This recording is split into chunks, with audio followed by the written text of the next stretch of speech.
saya kasih dalam Tuhan Yesus Kristus, hari ini Minggu ke-12 tanggal 7 Juni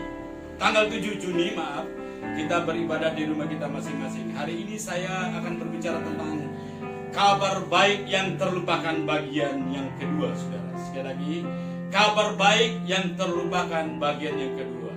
Saudaraku, mengapa itu dikatakan kabar baik, saudara? Injil adalah kabar baik, saudara. Berasal dari kata bahasa Inggris itu good news, atau dalam bahasa Yunani artinya euangelion. Eu artinya baik, angelion artinya berita. Berita baik, saudara. Dan berita baik ini tidak datang dari siapapun.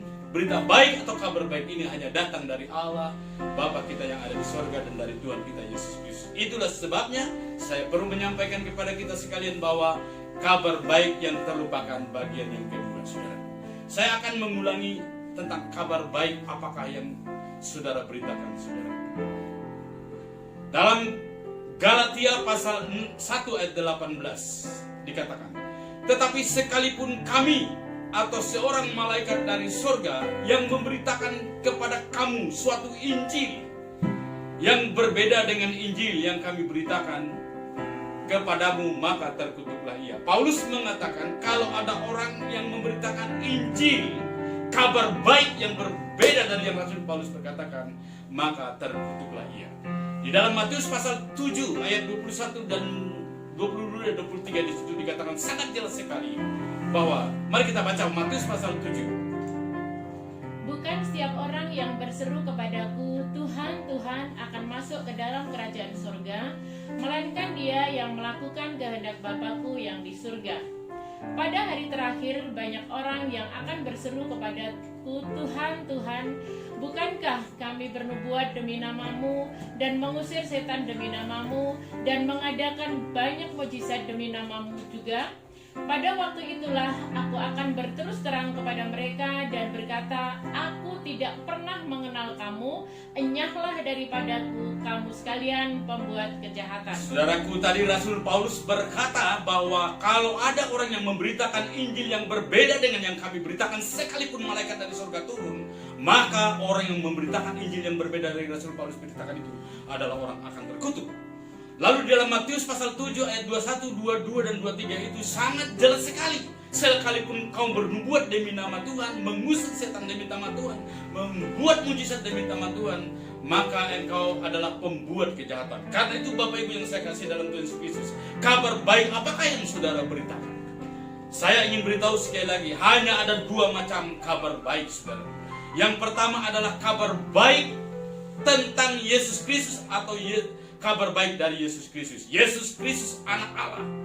Yesus Kristus adalah sebagai Mesias. Yesus Kristus sebagai juru selamat. Dia datang ke dunia, dia lahir ke dunia untuk membawa misi yang terbesar, yaitu misi keselamatan. Itulah sebabnya Yesus sebagai Tuhan dan juru selamat. Yang kedua adalah kabar baik. Yesus Kristus itu telah mati di kayu salib, menebus dosa manusia, lalu menyelamatkan umat manusia yang percaya kepadanya. Kabar baik yang berikutnya dari Yesus Kristus itu adalah dia bangkit dari antara orang mati. Dia mengalahkan kuasa maut, kuasa kematian, memberikan kemenangan kepada kita. Lalu yang berikutnya kabar baik yang dari Yesus Kristus adalah dia naik ke surga, lalu menyediakan tempat bagi kita, dan dia mengirimkan Roh Kudus. Dia berjanji akan datang kembali untuk menjemput kita. Inilah kabar baik yang terpenting, yang pertama yang harus kita beritakan. Jadi kalau saudara memberitakan kabar baik tentang di luar daripada yang diberitakan oleh Yesus, di luar yang diberitakan oleh Paulus atau rasul-rasul yang lain, maka saya pikir kita harus melihat pemberitaan kita, kabar baik apa yang kita beritakan, saudara.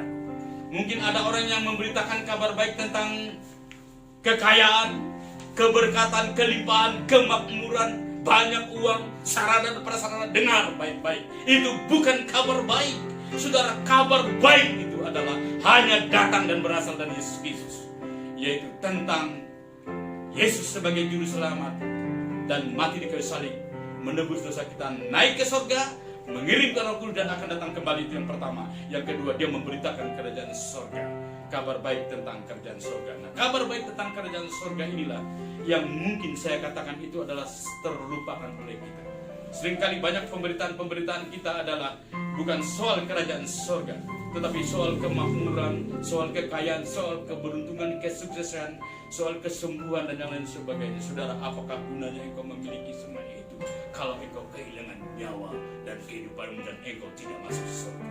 Jadi saya akan menyambung khotbah ini. Bagian yang ketiga adalah kabar baik kerajaan sorga yang kedua tentang Injil kerajaan sorga dan Injil kerajaan Allah. Mungkin sebelum saya melanjutkan itu minggu ke depan, yang ketiga saya akan memberitahukan saudara tentang kabar baik yang diberitakan Yohanes Pembaptis.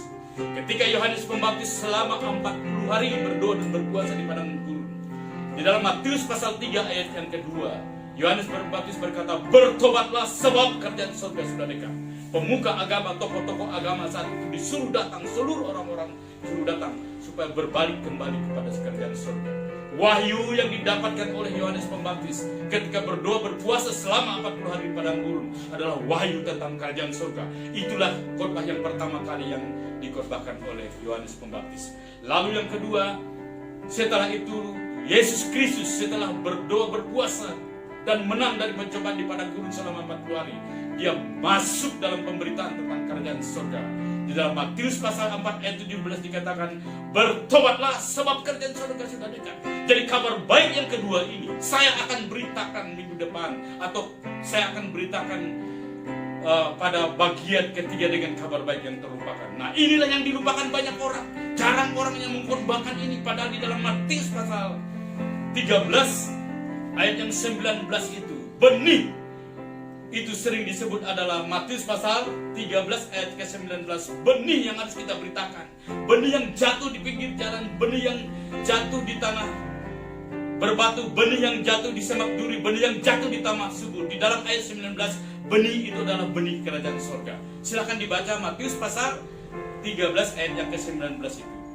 Kepada setiap orang yang mendengar firman tentang kerajaan surga tetapi tidak mengertinya, datanglah si jahat dan merampas yang ditaburkan dalam hati orang itu. Itulah benih yang ditaburkan di pinggir jalan. Jadi benih yang diberitakan, Injil yang diberitakan itu adalah Injil tentang kerajaan surga, kabar baik tentang kerajaan surga, kabar baik tentang pemerintahan Allah, kabar baik tentang kerajaan Allah. Maka minggu-minggu ke depan saya akan bahas tentang kerajaan surga dan kerajaan Allah ini. Jika ini bukan menjadi inti pemberitaan kita, jika ini bukan menjadi pokok pemberitaan kita, maka saya khawatir saudara melupakan kabar baik ini. Jadi Yesus Kristus datang ke dunia ini, dia menyingkapkan seluruh berita tentang kerajaan surga. Hampir seluruh pengajaran Yesus, hampir seluruh khotbah Yesus, hampir seluruh berita Injil yang diberitakan Yesus itu adalah berita tentang kerajaan surga, tentang kerajaan Allah, saudara. Saya akan sambung khotbah ini minggu depan supaya kita akan masuk ke seri berikutnya tentang kabar baik yang terlupakan. Saudara, jika saudara memperoleh kabar baik tentang Yesus Kristus, kabar baik tentang kerajaan surga, saya jamin pasti saudara diberkati, saudara hidup berkelimpahan, saudara hidup berkemenangan, saudara hidup dalam kemakmuran. Tetapi bukan kemakmuran tujuan utama, bukan kelimpahan tujuan utama, bukan kesuksesan tujuan utama. Tujuan utama saudara menerima kabar baik tentang Yesus Kristus. Yang kedua adalah saudara menerima tentang kerajaan surga atau kerajaan Allah. Maka semuanya akan ditambahkan kepadamu. Baik Bapak Ibu, selamat hari Minggu. Kita akan sambung minggu ke depan tentang kabar baik yang terlupakan bagian yang ketiga. Salam, kita berdoa.